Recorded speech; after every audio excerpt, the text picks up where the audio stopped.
بھائی جان کا سوال ہے کہ کتے کا جسم پاک ہے یا ناپاک؟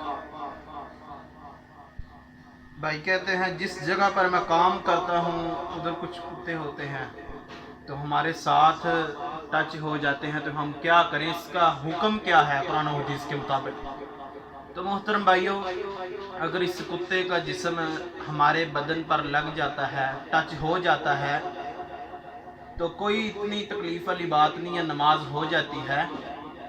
ہاں، صحیح بخاری مسلم میں حدیث ہے کہ نبی مکرم صلی اللہ علیہ وسلم نے فرمایا کہ کتا جس برتن میں منہ مار لے تو اس برتن کو، ایک حدیث میں آتا ہے کہ 3 مرتبہ، اور دوسری حدیث میں آتا ہے کہ 7 مرتبہ دھونا چاہیے، اور آخر میں مٹی کے ساتھ بھی۔ تو نماز ہو جاتی ہے، کوئی مسئلہ نہیں ہے، لیکن اس کے تھوک سے بچنا چاہیے۔